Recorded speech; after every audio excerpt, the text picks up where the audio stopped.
बात हो गई।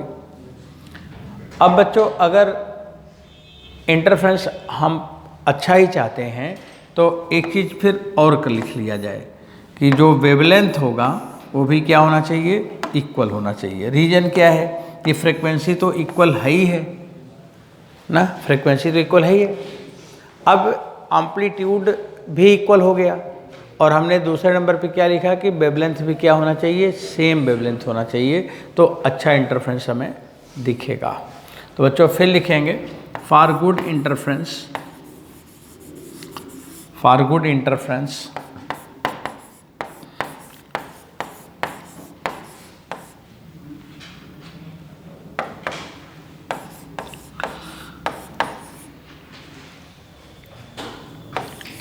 wavelength of wave, wavelength of wave should be equal,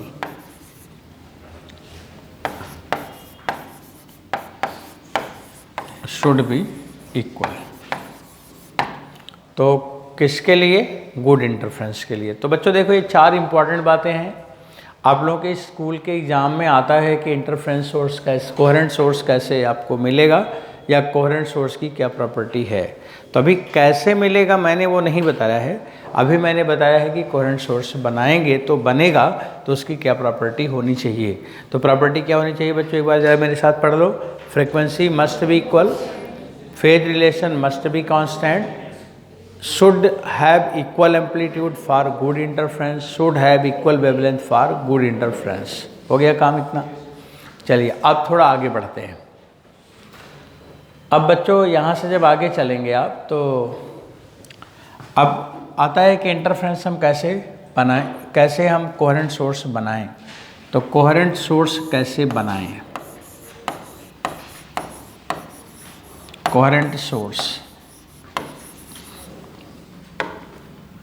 बच्चों कोहेरेंट सोर्स बनाने का क्या तरीका है।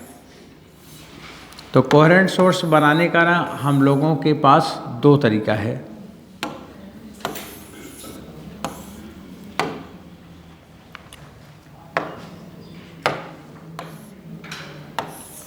दो तरह से बना सकते हैं आप। एक है by division of wave front और दूसरा है by division of amplitude.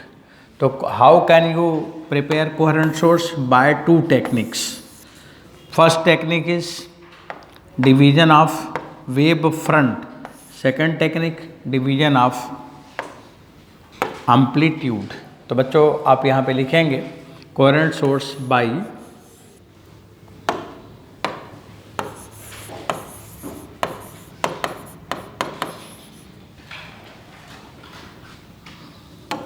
Division of wave front और बाय डिवीजन ऑफ एम्पलीट्यूड। तो पहले मैं लिख रहा हूँ by division of wave front. इधर भी लिख देता हूँ फिर समझाता हूँ, थोड़ा सा वेट करके आप लिखेंगे, ठीक है। मेरे साथ में लिखना है पर एकदम से साथ नहीं। बाय डिवीजन ऑफ एम्पलीट्यूड मतलब कौन सी चीज़ को एक्सप्लेन करने में कितना जगह लेगा और क्या मेरे मन में उस समय आएगा तो बढ़ा देंगे। अभी तो मैंने इतना लिख लिया क्योंकि पहले मेरे दिमाग में ये आया कि हम लोग दो तरह से पा सकते हैं, एक वेव फ्रंट को बांटकर और एक एम्पलीट्यूड को बांटकर। अब ज़रा चित्र दिखाते हैं कि वेव फ्रंट का डिवीज़न हम कैसे करेंगे। बच्चों देखो वेव फ्रंट का डिवीजन करने का मतलब है कि जैसे मान लीजिए कि आपने एक सोर्स ले लिया, मान लो कि आपने एक बल्ब जला ली, तो जब बल्ब जला लिया तो बल्ब से जो फोटान, जो पैकेट्स हैं वो डिस्क्रीट है, एक के बाद एक के बाद एक निकलता रहेगा और ये पैकेट धीरे धीरे आगे बढ़ता रहेगा।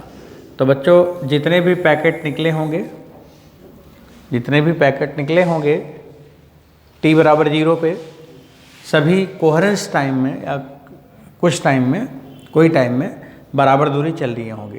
तो जब बराबर दूरी चल लिए होंगे तो वेव फ्रंट कैसा बन जाएगा, स्फेरिकल बनेगा ना। स्फेरिकल, स्फेयर ही तो होता है ना, चारों तरफ बराबर होगा, तो स्फेरिकल वेव फ्रंट बनेगा। इसी को हम लोग बोलते हैं वेव फ्रंट।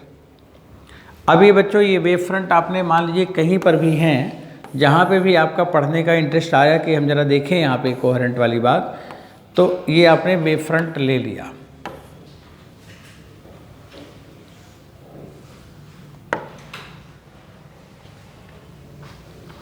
अब बच्चों वेव फ्रंट पे क्या है ना, ये भी सोर्स हो जाएगा, ये भी सोर्स हो जाएगा, ये भी सोर्स हो जाएगा, ये भी सोर्स हो जाएगा, बहुत सारा सोर्स होगा। ये सब कौन से सोर्स हो गए? सेकेंडरी सोर्स हो गए। अब ये भी क्या करेगा? ये भी तो लाइट इमिट करेगा, ये भी अपना वेव फ्रंट बनाएगा, ये भी लाइट इमिट करेगा, ये भी अपना वेव फ्रंट बनाएगा, ये भी लाइट इमिट करेगा, सब अपने अपने वेव फ्रंट बनाएंगे। अब कोई का वेव फ्रंट देखो, जैसे ये दोनों, ये नीचे आ रहा था, ये ऊपर वाला था, तो यहाँ पे मिला, तो ये कौन सा फेज है? ऑड फेज है। कभी कभी दो वेव फ्रंट एक ही फेज में मिल जाएंगे, कभी किसी एंगल पे मिल जाएंगे, कभी किसी एंगल पे मिल जाएंगे, तो यही सुपरपोजिशन होता है। और इसी का इफेक्ट हमें पूरा चारों तरफ फैलता हुआ दिखता है। पर अभी चूँकि हमें चैप्टर डिस्कस करनी है, तो बच्चों इसलिए हम ज़्यादा सोर्स नहीं लेंगे। हम पहले बच्चों की बात करें, बेसिक बात करें, तो हम केवल कितने सोर्स लेंगे? 2 सोर्स लेंगे। 2 सोर्स लेंगे तो आसान लगेगा, क्योंकि 2 से कम पे तो काम होगा नहीं, 2 या 2 से ज़्यादा होना चाहिए। तो बच्चों फिर हम लोग 2 सोर्स ले लेंगे। अब ये 2 सोर्स मान लीजिए कि हमने इसको लिया, एक इसको लिया, एक इसको लिया, एक S1 हो गया और एक बच्चों S2 हो गया। अब इतना सब लाइट है तो भाई सभी तो सोर्स है, सभी जगह से लाइट जनरेट हो रही होगी। फिर बच्चों हम केवल 2 ही लेना चाहते हैं, तब थोड़ी सी काम आपको और करनी पड़ेगी। तब आपको ये करना है बच्चों कि जितनी दूर के आपको लाइट नहीं लेना है, तो उतनी दूर में आप लगा दो स्टॉपर। क्या लगा दो? स्टॉपर। और इसके ऊपर का भी नहीं लेना है, इसके ऊपर का भी नहीं लेना है, तो फिर यहाँ भी स्टॉपर लग गया। इसके नीचे का भी नहीं लेना है, फिर यहाँ भी स्टॉपर लग गया। अब बच्चों मैंने क्या किया, ये जो वेव फ्रंट है इसको मैंने इस तरह से ढक दिया।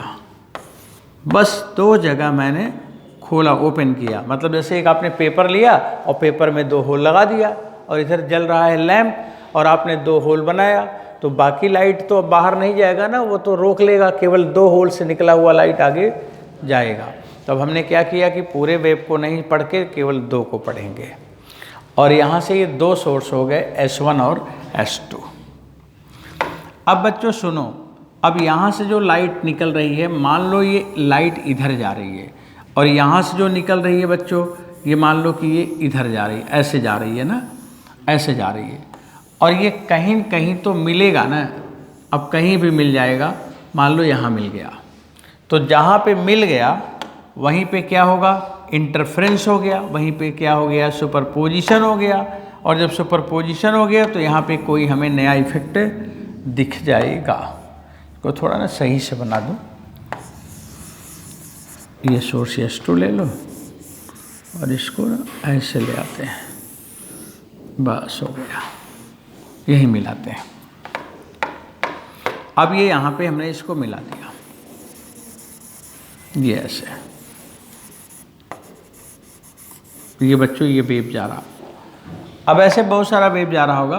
तो एक वेव यहाँ पे आपने देखा कि एक वेव ये वाला है, एक वेव ये वाला है, और यहाँ पे आके मिला, और जहाँ पे मिलेगा तो वहीं पे बच्चों हमें क्या मिलेगा? Interference effect. क्या मिलेगा? इंटरफेरेंस हुआ, और यहाँ पे हमें देखने को मिलेगा इसका इफेक्ट। कहाँ पे देखने के मिलेगा? इस लाइन पर।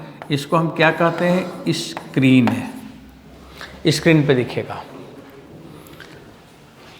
अब इसे कहते हैं डिवीजन ऑफ वेव फ्रंट। बच्चों इससे हम लोगों ने डिवीजन ऑफ वेव फ्रंट से हमने कौन कौन सा प्रैक्टिकल किया, क्या किया, तो उसके लिए देखिए 3 चीज़ें हैं, ध्यान से देखिए। पहला है YDSE। YDSE एक्सपेरिमेंट आपके सिलेबस में है बच्चों, यंग डबल स्लिट एक्सपेरिमेंट। तो YDSE, young double slit experiment. ये 2 स्लिट है कि नहीं? अभी S1 और S2 तो स्लिट ही है ना, और वहाँ से लाइट जाके किसी पॉइंट पे मिल रही है। अब किसी पॉइंट पे मिल रही है और वहाँ पे आपको इंटरफ्रेंस इफेक्ट दिख रहा है। तो इसको बताए थे यंग, फ्रेजनल यंग ने, इसलिए उसका नाम ही पड़ गया एक्सपेरिमेंट का, young double slit experiment. Double slit का मतलब 2 सोर्स लिया था। किसने लिया था? यंग ने। और उन्होंने क्या डिफाइन किया था? Interference phenomena. तो बच्चों ये आपका आपके सिलेबस का जैसे जेई एडवांस के लोग जो बच्चे हैं उनके लिए बहुत ही इम्पॉर्टेंट है, बिना इसके आज तक कभी पेपर नहीं बना। Young's double slit experiment, double slit experiment.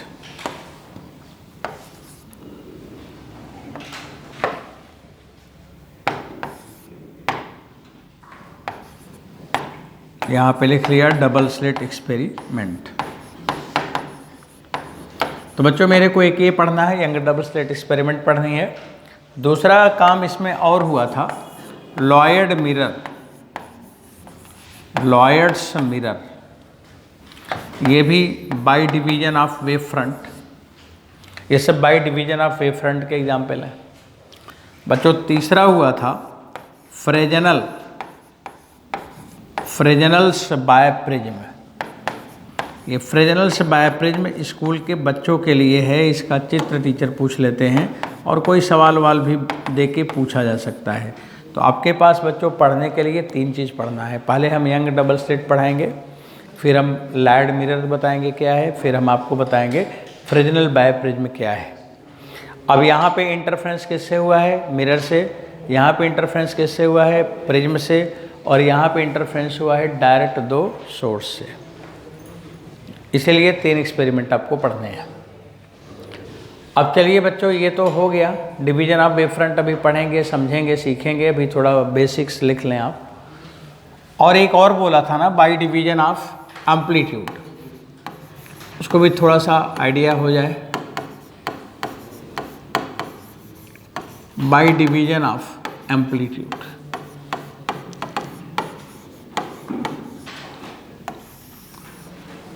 बच्चों इसमें हम क्या करेंगे, लाइट वेव आएगा या कोई भी वेव आएगा और उसके एम्पलीट्यूड को हम लोग डिवाइड करेंगे। कैसे डिवाइड करेंगे आपको देखो दिखाते हैं। जैसे मान लीजिए कि कोई ग्लास प्लेट है, ये कोई मीडियम है और एक मीडियम है, मान लो कि रिफ्रैक्टिव इंडेक्स μ2 है और एक मीडियम यहाँ पे है, रिफ्रैक्टिव इंडेक्स μ1 है। अब देखो समझना यहाँ पे हो क्या रहा है, पहले समझ लेना। लाइट बच्चों यहाँ से आती है, आने के बाद इसका एक पार्ट इधर चला गया और एक पार्ट इधर चला गया। यही है डिवीजन ऑफ एम्पलीट्यूड। मतलब लाइट क्या हुआ, 2 पार्ट में डिवाइड हो गया। क्यों डिवाइड हुआ भाई? ये तो इलेक्ट्रोमैग्नेटिक वेव है ना, तो एक इलेक्ट्रिक वेक्टर होगा, एक मैग्नेटिक वेक्टर होगा। या तो हम यही बोलें कि कुछ पार्ट रिफ्लेक्ट होगा और कुछ पार्ट रिफ्रैक्ट होगा। तो यहाँ रिफ्लेक्शन भी हुआ और रिफ्रैक्शन भी हुआ। फिर बच्चों थोड़ा और आगे सुनिए।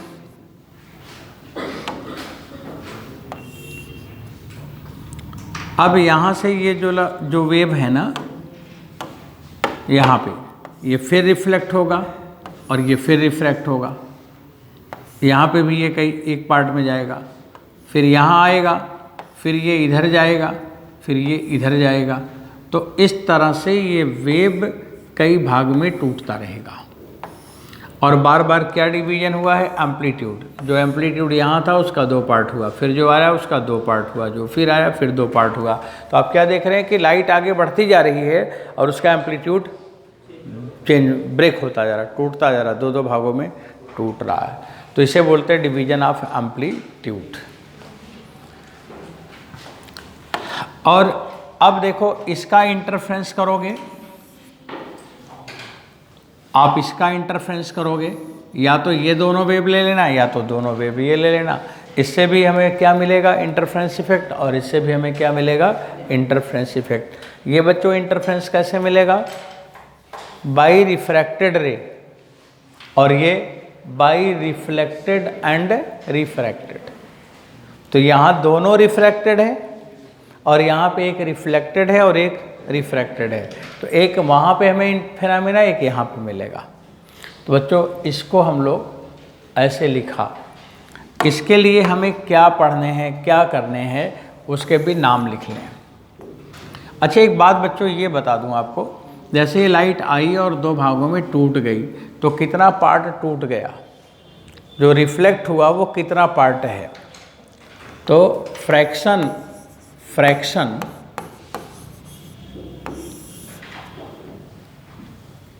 ऑफ रिफ्लेक्टेड पार्ट, मतलब टोटल का कितना पार्ट रिफ्रैक्ट हुआ, फ्रैक्शन ऑफ रिफ्लेक्टेड पार्ट। तो बच्चों फ्रैक्शन ऑफ रिफ्लेक्टेड पार्ट कितना होगा, मेरा मतलब समझ पा रहे हैं कि मैं क्या बोल रहा हूँ। मैंने ये बोला कि मान लो कि लाइट आई, जो भी लाइट आई वो 100% है। अब हम ये पूछ रहे हैं कि कुल 100% का कितना परसेंट रिफ्लेक्ट हो गया, क्योंकि यहाँ रिफ्लेक्शन भी है और रिफ्रैक्शन भी है। तो हम ये पूछ रहे हैं कि जो लाइट थी इसका कितना पार्ट रिफ्लेक्ट हो गया। तो वही लिखा है कि फ्रैक्शन ऑफ रिफ्लेक्टेड पार्ट। तो बच्चों जो फ्रैक्शन ऑफ रिफ्लेक्टेड पार्ट होगा, n मान लो, फ्रैक्शन ऑफ रिफ्लेक्टेड पार्ट को n मान लो, तो ये बच्चों क्या लिखोगे, μ1 माइनस μ2 अपान μ1 प्लस μ2। अगर इसको हम परसेंट में लिखें कि कितना परसेंट है, तो आप लिख सकते हैं μ1 माइनस μ2 अपान μ1 प्लस μ2 इंटू 100%। अब बच्चों जो आप n की वैल्यू निकालोगे, अगर n पॉजिटिव आ जाए, क्या जाए, पॉजिटिव, इसका मतलब आप ऐसे समझ लो कि ये वेव आता है, ये इंसिडेंट है, और ये वाला वेव आता है, ये रिफ्लेक्टेड है। ये बच्चों इंसिडेंट हो गया और ये रिफ्लेक्टेड हो गया। जैसे पल्स इसका है वैसे ही पल्स इसका है, और ये लाइट यहाँ से रिफ्लेक्ट हुआ है, तो पॉजिटिव, इसका मतलब n का मान क्या आएगा, पॉजिटिव आएगा। और जब पॉजिटिव आएगा तो चित्र कैसा बनेगा, ऐसा बनेगा। इसका मतलब ये हुआ बच्चों लोग, incident Y I and reflected wave in कौन सा फेज, सेम फेज। तो कैसे हम जानेंगे सेम फेज में है, कैसे हम जानेंगे कि अपोजिट फेज में है, तो उसको जानने के लिए n का क्या देखोगे, साइन देखोगे। समझ आ रहा मेरी बात। अब अगर बच्चों n का मान नेगेटिव आ जाए, नेगेटिव भी आ सकता है, इसका मतलब ये हुआ कि जो इंसिडेंट पार्ट ये है और बच्चों जो रिफ्लेक्टेड पार्ट है वो ये है, ये दोनों में ये अंतर हो जाएगा। इधर इंसिडेंट हो जाएगा और इधर रिफ्लेक्टेड हो जाएगा। तो अब यहाँ पे हम लिखेंगे Y I and Y R in same phase, नहीं, कौन सा फेज बच्चों, अपोजिट फेज, या फेज डिफरेंस 180 है। आपको इतना पता चल गया कि कितना लाइट रिफ्लेक्ट होगा, मतलब जैसे वहाँ पे आप देख रहे हैं कि रिफ्लेक्ट भी हो रहा है और बच्चों रिफ्रैक्ट भी हो रहा है, तो कुल का कितना पार्ट रिफ्लेक्ट हुआ पूछ ले तो आप यहाँ रख के निकाल लोगे। μ1 μ2 देख रहे हैं क्या है, μ1 किसका रिफ्रैक्टिव इंडेक्स है, मीडियम का, और μ2 क्या है, वो ग्लास का जिसमें लाइट इंसिडेंट हुआ। अब बच्चों ये जो आपने पढ़ा है, दूसरा कॉन्सेप्ट आपने क्या पढ़ा है, बाई डिवीजन ऑफ एम्पलीट्यूड। और इस बाई डिवीजन ऑफ एम्पलीट्यूड में आप क्या पढ़ोगे, आपका सिलेबस क्या है, तो यहाँ मैं लिख देता हूँ बच्चों लोग, बाई डिवीजन ऑफ एम्पलीट्यूड में हम क्या डिस्कस करेंगे,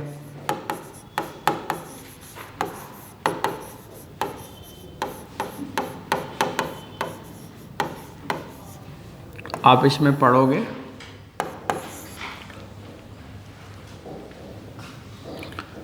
interference through thin film, interference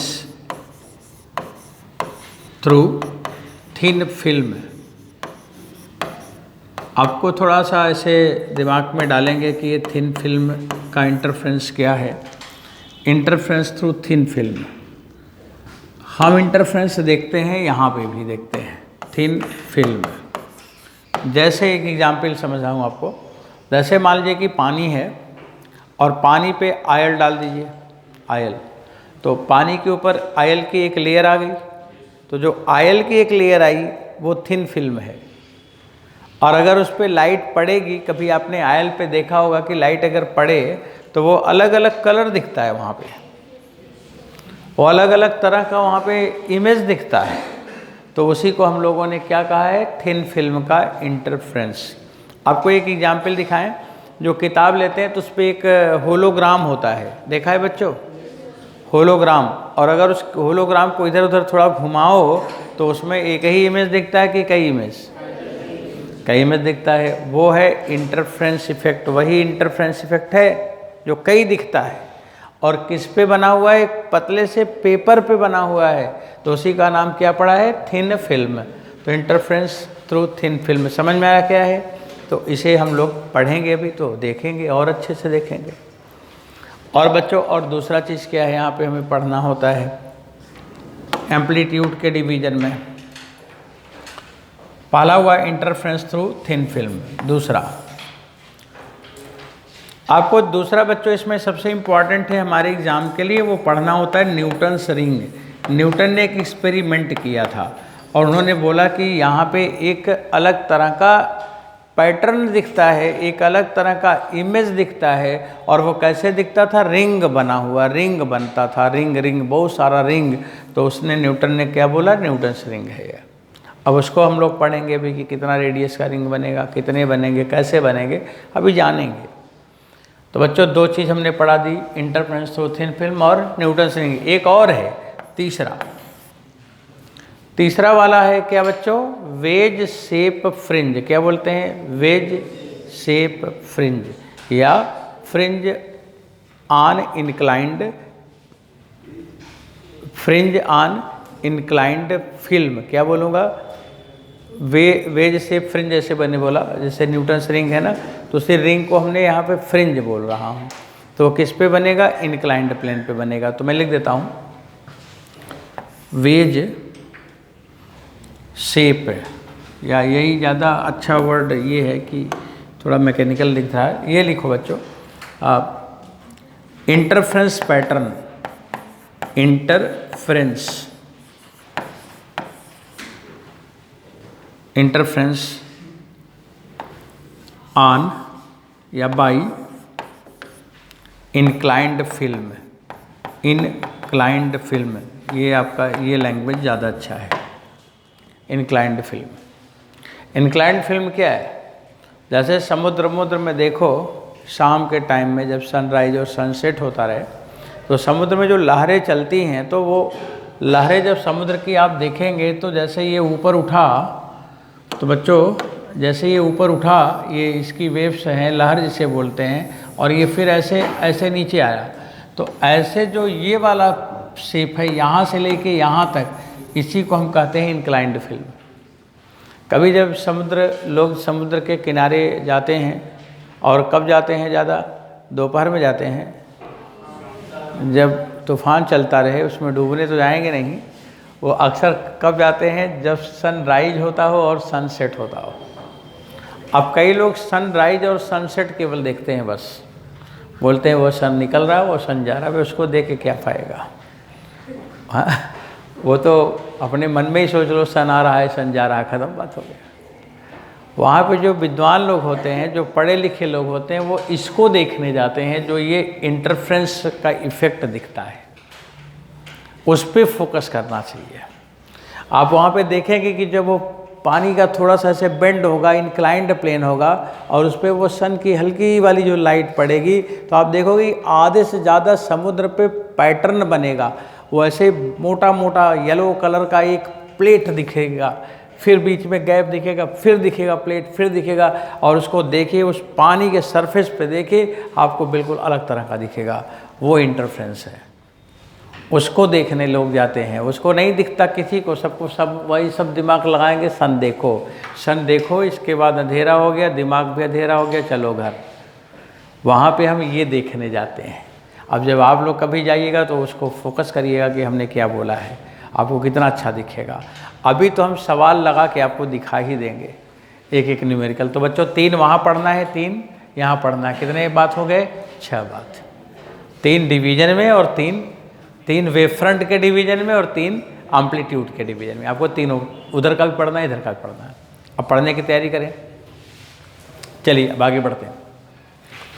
इस पे एक दिन हमने एक सवाल लगवाया था, आपको याद है, वेब उसमें रे ऑप्टिक्स में पढ़ाया था। अभी हम एक सवाल उसको यूज़ करने के लिए, मतलब थोड़ा ताज़ा करने के लिए वो क्वेश्चन हम देंगे और इसके बाद तब शुरू करेंगे पढ़ना। तो बच्चों ये तो क्लासिफिकेशन हो गया, ये थोड़ा डिवीजन विजन हो गया, समझ आ गया होगा। आया कि नहीं समझ आया? अब चलिए जहाँ पे कोई डाउट रहेगा ना उसी जगह पूछ लेना। एक मैं आपको ऐसे ही, अब हमारा ये थोड़ा साइड से हट के क्वेश्चन दे रहा हूँ क्योंकि जो यूज़ किया है उसको ज़रा देखेंगे कि आपको मेरी बात समझ आई थी कि नहीं आई थी। अब बच्चों देखो इधर सुनो ध्यान